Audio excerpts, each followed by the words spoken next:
देखो रीडिंग में बच्चों का स्कोर इतना कम क्यों रह जाता है, क्यों 5.5 बैंड या 5 बैंड या 6 बैंड तक ही बच्चों का स्कोर आता है, 7 प्लस तक क्यों नहीं जाता रीडिंग में? सबसे बड़ा कारण है उन्हें नॉलेज नहीं है किस चीज की, बेसिक कंसेप्ट की। बच्चों को ये सिखाया ही नहीं जाता। सबसे पहला काम क्या किया जाता है, जब भी बच्चा आता है उसे रीडिंग पकड़ा देंगे, जो जो समझ आ रहा है, जो जो मिल रहा है लिख ले, उसको बेसिक कंसेप्ट बताया ही नहीं जाता। अब किसी बच्चे का जब बेसिक ही नहीं क्लियर, तो वो इतने बैंड 7 जिनकी रिक्वायरमेंट है वो कैसे ले सकता है? चाहे आप एकेडमिक की बात करो, चाहे जीटी की बात करो। आज की वीडियो में मैं आपको बहुत अच्छे से बेसिक कंसेप्ट क्लियर कराऊंगा, प्लस आपको इस चीज की इंपॉर्टेंस बताऊंगा, दी स्ट्रेटजीज की क्या इंपॉर्टेंस है। 3 बड़े बड़े पैसेजेस 1 घंटे में करना, प्लस उनको ट्रांसफर भी उसी टाइम में करना, ये बिना स्ट्रेटजीज के नहीं हो सकते। जो आपकी स्किम एंड स्कैन स्ट्रेटजी है ये नॉर्मल है, इससे आप इतना नहीं कर सकते। अमेजिंग स्ट्रेटजी, बिल्कुल डिफरेंट स्ट्रेटजीज आपको इस वीडियो में मैं आपको बताऊंगा। तो आपका ज्यादा टाइम नहीं वेस्ट करता, मैं सीधे मैं मुद्दे की बात पे आता हूं। Basic concept of reading.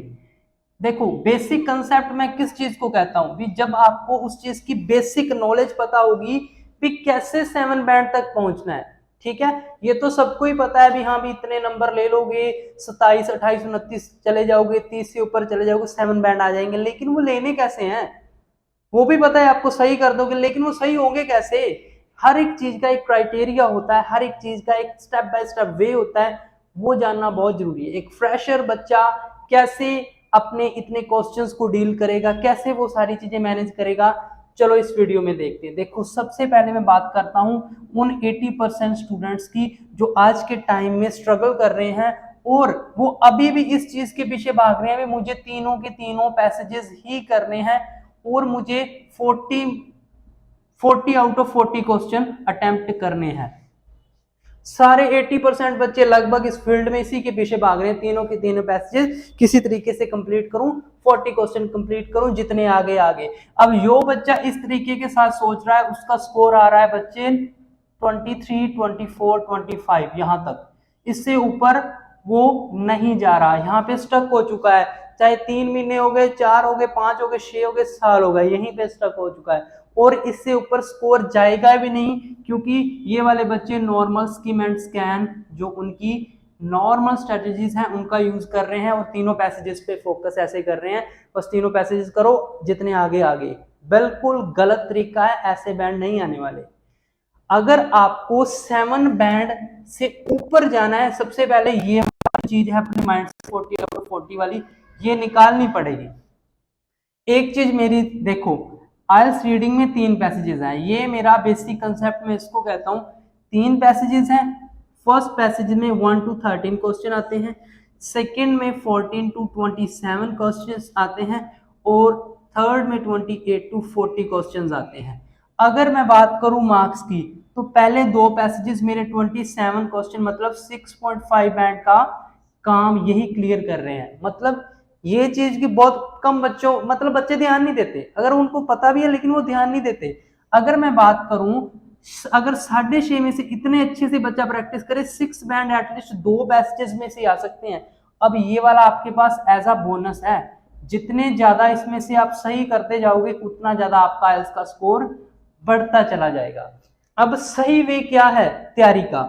सबसे अच्छा वे ये है, सिर्फ पहले फर्स्ट पैसेजेस पे फोकस करो, पहले 13 क्वेश्चंस पे, सिर्फ पहले फर्स्ट पैसेज पे अपना फोकस करो। जब 13 में से 10 प्लस सही आना आ जाए शुरू, फिर सेकंड पे जाओ। जब इस 27 में से आपके 24 स्टार्ट आ गए ना आने, फिर आप थर्ड पैसेज को पकड़ो। मैं कहता हूं भी 100% 30 प्लस आपके आने स्टार्ट हो जाएंगे जब आप इस वीक के साथ चलोगे। 30 प्लस का मतलब है बच्चे 7 प्लस बैंड। तो ये सही तरीका तो यही है। अब आप इसके पीछे भागो चाहे भागो इसके पीछे, ये आपकी मर्जी है। तो आपको ये चीज क्लियर होनी बहुत जरूरी है। अभी ऐसे नहीं है रीडिंग आई चाहे इस तरीके के साथ, चाहे एक दिन में 4 रीडिंगें कर लो, नहीं आएगा कुछ भी, नहीं बढ़ेगा, इंप्रूवमेंट नहीं होगी। बच्चे पता नहीं क्यों नहीं इंप्रूवमेंट नहीं हो रही, फिर भी अपनी स्ट्रेटजीज को चेंज नहीं करते। आपको स्ट्रेटेजीज चेंज करनी पड़ेगी। मैं जब इंस्टीट्यूट्स में था मेरे से भी सेम आता था यही तरीका, तो मैंने ये कोई चीज किसी इंस्टीट्यूट से नहीं सीखी, खुद सीखी या अपनी खुद की स्ट्रेटेजीज मैंने बनाई है। अब जो इसके बाद में स्ट्रेटेजीज आपको बताने जा रहा हूँ अलग अलग, ट्रू फॉल्स की, लिस्ट ऑफ हेडिंग की, फिलिप्स की, वो मैंने खुद बनाई, मुझे टीचर ने नहीं बताई। ना ही आपके साथ कोई इतना बंदा मत्था मारेगा। गिनती के कोई ऐसे टीचर्स हैं जो बहुत अच्छे से बच्चों को पढ़ाते हैं और अपना वो फर्ज समझते हैं भी हाँ भी बच्चों की हर एक चीज क्लियर हो। अगर एक स्ट्रेटेजी से उसकी चीजें क्लियर नहीं हो रही, मैं दूसरी बताऊं, ठीक है। क्योंकि देखो कभी भी ऐसा नहीं होता है, मान लीजिए किसी एक बच्चे के एक तरीके के साथ बैंड आ गए, इसका मतलब ये नहीं है सारे बच्चों के वैसे आएंगे। तेरा तरीका अलग है भाई, मेरा अलग है, उसका अलग है, उसका अलग है। हर बच्चे का जो मेंटल लेवल है वो अलग अलग, किसी बच्चे को कैसे समझ आती है, किसी को कैसे। तो we have to find that comfortable way for each and every children. अब ये रिस्पॉन्सिबिलिटी टीचर की नहीं है कि टीचर अकेले अकेले का तरीका ढूंढता, फिर ये खुद आपकी है। जब आप अपने टीचर खुद बन जाओगे ना, खुद के टीचर खुद बन जाओगे, किसी टीचर किसी इंस्टीट्यूट की जरूरत नहीं है, घर बैठ के आइल्स कर सकते हो 100%। हर एक चीज, एवरी सिंगल चीज आपकी आईडीपी की वेबसाइट पे पड़ी है। तो ये मैंने आपको बेसिक कंसेप्ट बताया यहाँ पे। अब मैं चलता हूं आपकी स्ट्रेटेजीज की तरफ। अब मैं स्ट्रेटेजीज किसको डाल, अब मैंने तरीका आपको बता दिया भी तैयारी कैसे करनी है, ठीक है। अब मैं आपको 2-3 चीजें क्लियर कर देता हूं। बच्चों के पास स्कीम एंड स्कैन के अलावा क्या कुछ वो अपना यूज कर सकते हैं आइल्स राइटिंग में स्कोर को इंप्रूव करने के लिए। मैं बात क्वांटिटी की नहीं करूंगा यहाँ पे, मुझे ये नहीं है भी आप 40 के 40 करो, मुझे ये है कि अगर आप 30 क्वेश्चन भी करो ना, उसमें से भी आपके 25 प्लस सही आए, फिर उसका मजा है। 40 कर रहे हो 23 सही आ रहे हैं, फायदा ही कोई नहीं है। 35 क्वेश्चन अटेम्प्ट कर लो, 30 सही आने चाहिए, ये मजा है। कुछ पता आपकी, मैं जो इस वीडियो में बताने जा रहा हूं, मैं बता रहा हूं I am focused on accuracy. मैं ये बड़ा बड़ा लिख देता हूं, मुझे ये चाहिए, मुझे क्वांटिटी नहीं चाहिए, मुझे एक्यूरेसी चाहिए। इसी पे ही फोकस्ड ये सारी की सारी वीडियो है, एक्यूरेसी चाहिए। कम करो एक्यूरेसी के साथ करो, 20 करो, 30 करो, 40 करो, बट एक्यूरेसी चाहिए हमें। इसी के ही बैंड है, जितने सही होंगे उसी के बैंड आएंगे। 40 किए 40 के थोड़ी आएंगे, जो सही है उसकी है ना। एक्यूरेसी पे फोकस करो। अब यहाँ पे क्या है, मैं आपको अकेले अकेले एक चीज बताता हूँ। मैंने क्या किया, जो मेरी फिल इन द ब्लैंक्स है उसमें मैंने एक अपनी स्ट्रेटेजी यूज की, उसे मैं बोलता हूं after before word, after before strategy लगा लो, लाइक एक नेम सा मैंने ले दिया। अब इसका मतलब क्या है, मैं इसमें ये आपको बताऊंगा एक्यूरेसी के साथ आंसर कैसे ढूंढना है। ढूंढना आंसर ढूंढना तो सभी बता देंगे, लेकिन एक्यूरेसी के साथ कैसे ढूंढना है, ठीक है। अब देखो, जब भी आपका कोई भी फिल इन द ब्लैंक्स आता है आपके क्वेश्चन में, जैसे मान लीजिए यहाँ पे है the Africans are on dash dash dash dash. मैं यहाँ पे आपको नॉर्मल एक एग्जांपल देता हूँ। ये यहाँ पे जाओ, आपका फिलअप है ना, फिलअप से आगे और फिलअप से पीछे आपको वर्ड्स का ध्यान रखना है। ज्यादातर तो आप फिलअप्स के आगे चलो 90%, अगर यहाँ से नहीं मिलता देन आप इस पे जाओ, 90% यहीं से मिल जाएगा। अब जो आपकी फिलअप से पहले वर्ड होगा ना, ये मान लीजिए वर्ड है, मैं कह रहा हूँ अगर ये ऐसा वर्ड है जिसका सिनोनिम नहीं होता, जैसे ये ओन है, इसका सिनोनिम नहीं होता, on, at, is, in, into, the, ऐसे वर्ड हैं जिनका सिनोनिम नहीं होता, ये एज इट इज ही आपको पैराग्राफ में मिलेंगे। मान लीजिए आपका यहाँ पे पैराग्राफ है, आपने लोकेशन ढूंढ ली, हाँ भी अफ्रीकन यहाँ पे लिखा है, अब अफ्रीकन के आसपास ये वर्ड ढूंढो। मान लीजिए यहाँ पे मुझे ओन मिल गया, ओन के बाद जो भी वर्ड यहाँ पे लिखा है ये आपका आंसर है, और 100% एक्यूरेसी के साथ ये आपका आंसर है। अगर ऐसा वर्ड आता है जिसका सिनोनिम होता है, मान लीजिए यहाँ पे कुछ लिखा गया इफेक्ट, अब इफेक्ट वर्ड के सिनोनिम बहुत है, अब जरूरी नहीं है आपके पास यहाँ पे इफेक्ट ही मिले, इफेक्ट से रिलेटेड कोई वर्ड ढूंढ लो, लोकेशन पे जाओ, इफेक्ट से रिलेटेड कुछ भी, इन्फ्लुएंस वर्ड आ सकता है, इम्पैक्ट वर्ड आ सकता है। सो ऐसा वर्ड जो इफेक्ट से रिलेशन रखता हो, ऐसा वर्ड जो इसका सिनोनिम भी हो सकता है, वो वर्ड ढूंढो, और उसके मान लीजिए यहाँ पे मिल गया, इसके बाद जो भी लिखा है ये आपका 100% आंसर है। ये है after before strategy, with accuracy के साथ आपका आंसर लगेगा। जब आप ऐसे आंसर लगा के आओगे, हाँ यहाँ पे ऑन है, यहाँ पे भी ऑन है, ये मैंने आंसर लिख दिया, ये भी मेरे आंसर है। मतलब आपका कॉन्फिडेंस देखना कितना अच्छा होता है भी, हाँ भी मेरा आंसर तो गलत ही नहीं है, कोई आंसर की देखने की जरूरत नहीं पड़ेगी। ये तरीका यूज करो फिल इन द ब्लैंक्स में।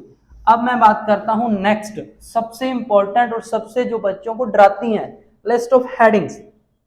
लिस्ट ऑफ हेडिंग्स, देखो लिस्ट ऑफ हेडिंग्स बहुत इंपॉर्टेंट है। ये सीधी की सीधी 8-9 आती हैं, 8-9 आएंगी और इकट्ठी आएंगी और आएंगी भी आएंगी, ठीक है।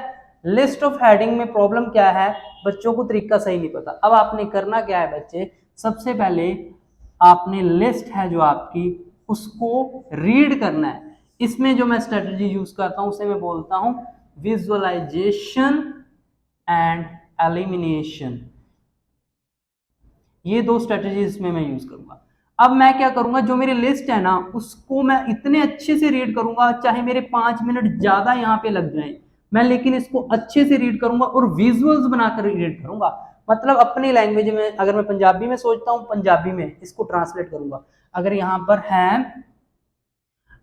पर है मान लीजिए पोल्यूशन इन यूएसए, ओके, यहाँ पे लिस्ट में लिखा है। अब मैं अपना माइंड घुमाऊंगा, मतलब एक ऐसा पैसेज जिसमें यूएसए में, यूएसए की जगह अमेरिका भी आ सकता है, वहां पे यूनाइटेड स्टेट भी आ सकता है। एक तो यूएसए में पोल्यूशन की बात की गई, देखो पोल्यूशन वर्ड होना वहां पे जरूरी नहीं है, पोल्यूशन कोई भी हो सकता है, एयर पोल्यूशन भी हो सकता है, ठीक है, आपका नॉइस पोल्यूशन भी हो सकता है, आपका कुछ भी एनीथिंग रिलेटेड टू पोल्यूशन। अगर अमेरिका में पोल्यूशन से रिलेटेड कोई भी चीज कहां पर हो तो वो मेरा पैसेज उसकी हेडिंग ही आएगी। ऐसे विजुअल बनाओ ये। उसके बाद मान लीजिए यहां पर आ गया सोल्यूशन ऑफ पोल्यूशन। अब सोल्यूशन ऑफ पोल्यूशन मेरा उस हेडिंग का आंसर आएगा जिसमें पोल्यूशन के सोल्यूशन हो। ये नहीं भी पोल्यूशन और सोल्यूशन आपको वर्ड मिल गए, कभी नहीं। सबसे इंपॉर्टेंट चीज है लिस्ट ऑफ हेडिंग, कभी भी एक वर्ड से या फिर कीवर्ड से बच्चे कभी मत लगा के आना, हमेशा गलत होगा। लिस्ट ऑफ हेडिंग का मतलब है एक पूरे पैसेज को आपने एक टाइटल देना है।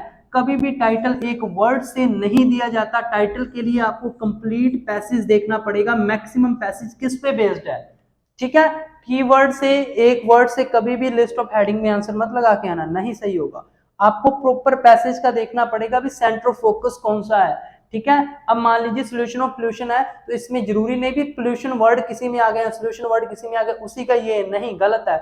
उसको रीड करो भी, हाँ भी इसमें सोल्यूशन की बात हो रही है, मान लीजिए वहां पे बात हो रही होगी प्लांटेशंस की, वहां पे बात हो रही होगी पब्लिक ट्रांसपोर्ट्स की, वहां पे बात हो रही होगी लाइक ऐसी चीजें जो आपके पोल्यूशन का सोल्यूशन है उनकी, फिर उसका आंसर ये आएगा। ऐसे आपने विजुअल्स बना लेने हैं। मान लीजिए सबके मैंने विजुअल्स बना लिए। अब मान लीजिए मेरा पैराग्राफ है ए, इसको मैं कंप्लीट रीड कर लिया।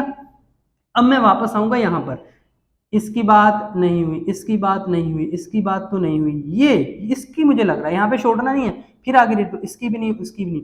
अब ये बचा जो मेरा आंसर, अब मुझे पता चल गया ये इनकी तो बात भाई हुई नहीं है लेकिन इसकी जरूर बात हुई है, मतलब आपका आंसर फिर 100% एक्यूरेसी के साथ आप लगा कर आओगे।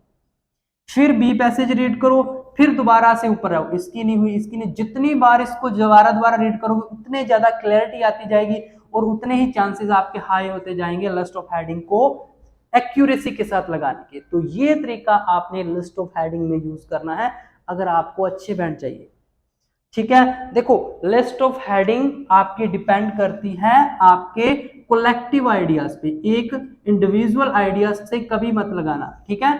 अब इसके अपोजिट एक चीज आती है आपकी, देखो लिस्ट ऑफ हेडिंग कभी भी मैंने कहा कीवर्ड से नहीं लगेगी, लेकिन जो आपकी इंफॉर्मेशन कंटेनिंग है, इंफॉर्मेशन कंटेनिंग है ना जो, वो आप एक वर्ड के साथ लगा सकते हो। देखो इंफॉर्मेशन एक लाइन में भी हो सकती है, एक वर्ड में भी हो सकती है। उसमें क्या होता है, आपके यहाँ पर ऐसे क्वेश्चंस दिए गए हैं, अभी ये इंफॉर्मेशन कौन से पैसेज में, उसमें आप कीवर्ड्स ढूंढो और जिस पैसेज में भी वो कीवर्ड मिले आपको वो आपकी हो सकती है, क्योंकि ये आपने ढूंढनी है अभी इतनी सी इंफॉर्मेशन कहाँ पे है, तो इतनी सी इंफॉर्मेशन एक लाइन में हो सकती है, तो आपको इंफॉर्मेशन कंटेनिंग में कीवर्ड से लगाना है, इस चीज को ध्यान में रखना, ठीक है। तो ये 3 हो गए आपके। अब ट्रू फॉल्स की अगर मैं बात करूं बच्चे, ट्रू फॉल्स नॉट गिवन में बच्चों को सबसे बड़ी प्रॉब्लम होती है फॉल्स और नॉट गिवन में। मैं आपको एक तरीका बताता हूं, आपने क्या करना है, जो आपका, इससे मैं बोलता हूँ डिविडेंड मेथड। आपने क्या करना है, जब आप छोटे थे तो आपके टीचर्स क्या करते थे भी, अगर आपको कोई चीज समझ नहीं आती या आपको कोई चीज का वर्ड बड़ा लंबा लगता है या कोई वर्ड आपको बोलना नहीं आ रहा, वो उसको डिवाइड कर देते थे। तो आपने भी ऐसे करना है। मान लीजिए मेरे पास क्वेश्चन आ गया, the African found a cave in Russia, ये मेरा क्वेश्चन आ गया। अब मान लीजिए मुझे ये ढूंढना है भी ट्रू है या फॉल्स है या नॉट गिवन है। ये जो मैं तरीका लगाने जा रहा हूं हर एक रीडिंग के हर एक सिंगल टाइप क्वेश्चन पे अप्लाई होगा। जितने भी ट्रू फॉल्स के क्वेश्चंस हैं वो 3 पार्ट्स में डिवाइड होते ही होते हैं, आप कभी भी ट्राई करके देख लेना। अब यहाँ पे इसके 3 पार्ट्स क्या हैं, एक तो है अफ्रीकन पीपल की बात, दूसरी है उन्हें एक केव मिली, और कहाँ पे मिली, रशिया में। ये 3 पार्ट में डिवाइड होगा, हर एक ट्रू फॉल्स ऐसे डिवाइड होगा। अब आपको करना क्या स्ट्रेटेजी है, पहला पार्ट, दूसरा पार्ट, तीसरा पार्ट, फाइनल आंसर। अब देखो, अफ्रीकन से आप अपने कीवर्ड के साथ अपनी लोकेशन तक, पैसेज में लोकेशन तक पहुंच गए। मान लीजिए ये आपकी लोकेशन है। अब जहां पे लोकेशन है वहां पे अगर आपको ये तीनों के तीनों पार्ट मिले, मान लीजिए मुझे अफ्रीकन मिल गया, मतलब मेरा पहला पार्ट ट्रू हो गया। फिर मैं देखूंगा वहीं पर भी हाँ भी केव की बात हुई है, मान लीजिए वहां पे मुझे केव भी मिल गई, मतलब मेरा दूसरा पार्ट भी ट्रू हो गया। अब मैं देखूंगा भी हाँ पे रशिया की बात हुई है, अगर वहां पे मुझे रशिया भी मिल गया वर्ड, तो मेरे तीनों पार्ट ट्रू, मतलब मेरा फाइनल आंसर ट्रू। अब इन द केस मुझे अफ्रीका मिल गया, ट्रू आ गया, लेकिन वहां पे केव नहीं, वहां पे बिल्डिंग लिखा है, मतलब मेरे दूसरे पार्ट की इंफॉर्मेशन रॉन्ग हो गई है। मुझे रशिया भी मिल गया, ट्रू हो गया। अगर तीनों में से एक भी पार्ट फॉल्स है तो फाइनल आंसर फॉल्स, अगर 2 होंगे फिर भी फॉल्स, तीनों के तो फॉल्स आने ही है ना। मतलब एक भी, मान लीजिए अफ्रीका की था पे जगह पे अगर यूएस से होता, मतलब मेरा पहला पार्ट फॉल्स हो जाता, तो फिर भी आंसर फॉल्स आना था। अगर थर्ड पार्ट रशिया की जगह पे चाइना होता, थर्ड पार्ट फॉल्स आता, फिर भी फॉल्स आना था। तो ये फॉल्स आने का तरीका है। अब नॉट गिवन कब आएगा, अगर तीनों में से एक भी पार्ट मिस हो गया तो नॉट गिवन। मान लीजिए अगर यहाँ पे इतना ही दिया हुआ, अफ्रीकन लोग की बात और यहाँ पे केव मिली इसकी बात हुई, लेकिन मतलब ये पार्ट ही ना हो, ये पार्ट है ही नहीं है, तब मतलब third part not given, final answer not given. मतलब तीनों में से एक भी पार्ट की इंफॉर्मेशन नहीं मिली अगर आपको, फिर नॉट गिवन आएगा। तो ऐसे आपको डिवाइड करके ये स्ट्रेटेजी का यूज करो, फिर आपका जो रिजल्ट 100% एक्यूरेसी के साथ जाएगा, फिर आपका रिजल्ट। तो इन चीजों का ध्यान रखो, ये टिप्स बहुत इंपॉर्टेंट है और आपके रिजल्ट को, आपके स्कोर को बहुत ऊपर ले जाने में ये हेल्प करेंगी, क्योंकि ये एक्यूरेसी के साथ चल रही है बच्चे, एक्यूरेसी के साथ। एक छोटी सी इंफॉर्मेशन मैं वीडियो के बीच में शेयर कर देता हूं, ये जो सारी चीजें मुझे किसी इंस्टीट्यूट ने नहीं सिखाई, सेम लाइक दैट मैंने राइटिंग का भी सेम ऐसे ही एक कोर्स डिजाइन किया है अपने लेवल पर। आईडीपी की वेबसाइट से जाकर सैंपल्स उठाए हैं, हर एक सिंगल टाइप के टास्क 1, हर एक सिंगल टाइप के टास्क 2 कि मैंने वीडियोस रिकॉर्ड करी हैं, ऐसी वीडियोस जो मेरे यूट्यूब पे नहीं पड़ी। टास्क 1 के 6 टाइप की अलग अलग वीडियोस, टास्क 2 के सारे टाइप की अलग अलग वीडियोस, 15 से 16 वीडियोस जो प्रॉपर फुल एक्सप्लेन्ड है A to Z, इतने अच्छे से जहां पर आपको कभी नहीं मिलेगी। ठीक है, मैंने एक कोर्स डिजाइन किया, उस कोर्स में मैंने सारी वीडियोस डाली हैं। इसके अलावा मैंने 40+ सैंपल पीडीएफ भी डाले हैं। ये तो वीडियोस तो डाली ही डाली हैं, उस कोर्स में आपको पीडीएफ्स भी मिलेंगे जो आईडीपी सर्टिफाइड टीचर्स के द्वारा 9 बैंड के सैंपल्स हैं, 9 बैंड के और ओरिजिनल सैंपल्स, वो इस मैंने कोर्स में डाले हैं। इसके अलावा आपको टास्क 1 की वोकेबलरी के नोट्स मिलेंगे, टास्क 1 और 2 दोनों के नोट्स मिलेंगे 9 बैंड के। ठीक है, वोकेबलरी के टास्क 1 के नोट्स मिलेंगे। ये तो है मेनली, ये कोर्स राइटिंग के बारे में है क्योंकि वीडियोस इसमें सिर्फ राइटिंग की है। इसके अलावा वैसे बोनस के तौर पर मैंने रीडिंग और लिसनिंग डाल दी है, पीडीएफ ओनली, रीडिंग, लिसनिंग और आपकी स्पीकिंग, तीनों का पीडीएफ भी डाल दिया है। और ये जो पीडीएफ्स हैं ये एग्जाम लेवल के पीडीएफ्स हैं। मेनली ये कोर्स है आपका राइटिंग के लिए, क्योंकि वीडियोस तो सिर्फ आपको राइटिंग की ही मिलेंगी। जो रीडिंग और लिसनिंग है ये सिर्फ मैंने पीडीएफ्स डाले हैं, ये आप यूट्यूब पे जाकर उसके आंसर्स को मैच कर सकते हो। और ये सारा जो कोर्स है मेरी सारी की सारी मेहनत है इसमें, बहुत अमेजिंग कोर्स है। जितने बच्चों में भी स्पेशली जो इंटरनेशनली बच्चे हैं जिनके पास टाइम नहीं है, एक बार में सारी की सारी मैं उनको भेज देता हूँ, वो अपनी तैयारी करें, 1 दिन में करें, 2 में करें और अमेजिंग रिजल्ट मिलते हैं। इस सारे का प्राइस है 1000। और जिस बच्चे को भी ये कोर्स चाहिए, ये यहाँ पे व्हाट्सएप नंबर है, आपको स्क्रीन पर भी शो हो रहा होगा ऊपर। इस नंबर पे आपको सिर्फ व्हाट्सएप मैसेज करना है, सिर्फ व्हाट्सएप मैसेज। ये नंबर पे सिर्फ व्हाट्सएप मैसेज करना है, मैं कोर्स आपको सेंड कर दूंगा, पेमेंट का मैसेज मैं आपको बता दूंगा, ठीक है। इसके अलावा मेरी राइटिंग की ऑनलाइन क्लास भी रनिंग में है, ठीक है। 15 डेज का मेरा बैच चल रहा है, ठीक है। अभी तो काफी दिन हो गए हैं चलते को, नेक्स्ट मंथ फिर से मैं स्टार्ट करूंगा। अगर आपको अभी से अपनी सीट बुक करनी है तो आप कर सकते हो, सेम नंबर पर आपने हमें मैसेज छोड़ना है, ठीक है। अब मैं आपको बताता हूं नेक्स्ट। देखो ज्यादातर बच्चों की प्रॉब्लम क्या रहती है, अगर उनकी इंप्रूवमेंट नहीं ना हो रही रीडिंग में तो वो और कुछ ट्राई नहीं करते। अब मेरे पास एक बच्चा था, उसने क्या किया, वो क्या करता था, मान लीजिए अब आप तो नॉर्मल बच्चे क्या करते हैं, फर्स्ट पैसेज कर लिया, सेकंड कर लिया, थर्ड कर लिया, ऐसे करते हैं। वो क्या करता था, वो पहले सिर्फ ट्रू फॉल्स करता था, सॉरी सबसे पहले उसने देखना लिस्ट ऑफ हेडिंग किस में है, तो वो पहले जिस भी पैसे में लिस्ट ऑफ हेडिंग है उसको कर लेगा, फिर वो देखेगा ट्रू फॉल्स, जितने भी चाहे फर्स्ट में है, सेकंड में है, थर्ड में भी है, तीनों के ट्रू फॉल्स कर लेगा, फिर वो देखेगा फिलिप्स, फिर वो फिलिप्स कर लेगा। तो ऐसे उसने एक मेथड बनाया था, ऊपर नीचे मुझे याद नहीं, लेकिन उसका मेथड ये था। अगर मैं उसको कहता हूँ नहीं यार तो पैसेज टू पैसेज कर, उसका आंसर, उसका स्कोर ही गलत हो जाता था। अगर वो ऐसे करता था उसका स्कोर बहुत हाई जाता है। कहने की बात ये है, उसने अपनी एक स्ट्रेटजी बना ली थी। मैं अगर आपको कहूँ भी, अगर आपका स्कोर इंप्रूव नहीं हो रहा तो आप एक बार इस मेथड का यूज करना। सबसे पहले ट्रू फॉल्स नॉट गिवन, आपके लिस्ट ऑफ हेडिंग, आपके फिलअप्स, ठीक है, आपकी इंफॉर्मेशन कंटेनिंग, आपके एमसीक्यूज, मेनली यही होते हैं, ठीक है। मैचिंग मूचिंग सभी इसमें आ गए। आपने क्या करना है, गूगल पे जाना है और सर्च करना है only true false not given readings, आपको ओनली ये बच जाएंगी।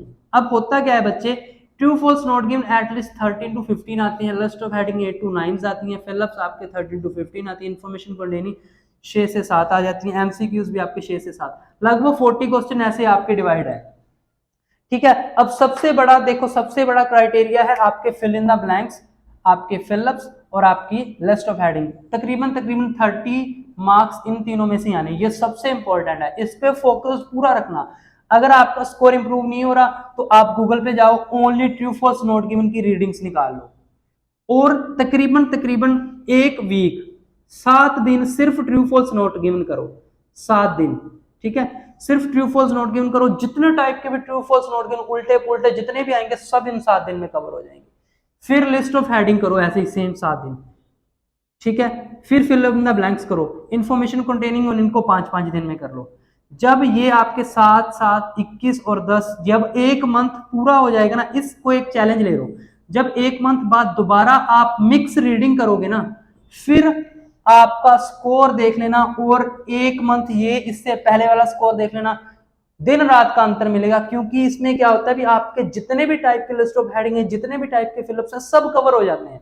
बच्चे को पता चल जाता है आंसर कैसे करना है। एक एक हफ्ता जब आप इसकी प्रैक्टिस करते हो, एक तरीका ये भी है, ये आप पे डिपेंड है, जो आपको कंफर्टेबल लगे वही तरीके के साथ आप कर लो। मैं ये कहता हूं आप भेड़ चाल के पीछे मत चलो, अपनी खुद की स्ट्रेटेजीज बनाओ, ढूंढो मेरा तरीका क्या है। बच्चों ने बहुत तरीके निकाले, अपने आप निकाले, एक्यूरेसी के साथ चलो, रिजल्ट अमेजिंग मिलेगा, ठीक है। इंस्टीट्यूट्स में बच्चे बिजनेस चला हुआ है, उनको कोई लेना देना नहीं है। मैक्सिमम इंस्टीट्यूट्स में जो बच्चे के 6-7 बैंड आते हैं उसी को ही रख लेते हैं, उसको करवाना भी नहीं आता। कई बच्चों का ऐसा होता है उनको करना आता है, करवाना नहीं आता, ठीक है। डिपेंड ये नहीं करता उसके 6 बैंड है क्या 7 बैंड है, मैं ये नहीं कहता। कई बच्चे ऐसे होते हैं जिनके 6-6 बैंड है लेकिन वो बच्चों के 8-8 बैंड भी दिलवा देते हैं। तो ये इस पे डिपेंड नहीं करता, मतलब आपको टीचर्स को एनालाइज करना होगा कि कितनी का नॉलेज है इस बंदे को, कितनी के इसके पास वेरिएशंस हैं, कितने के तरीके के साथ ये बच्चे को समझा सकता है। तो ऐसे ही आपने भी सारी की सारी चीजों को अच्छे से फोकस्ड वे के साथ, एक तरीके के साथ करना है। ऐसे नहीं भी 4-4 रीडिंगें कर ली स्कोर नहीं आ रहा, 4-4 रीडिंगें कर ली स्कोर नहीं आना बच्चे, नहीं आना। सो आपको फोकस्ड रहना है, पॉजिटिव रहना है, बहुत आसान है चीजें।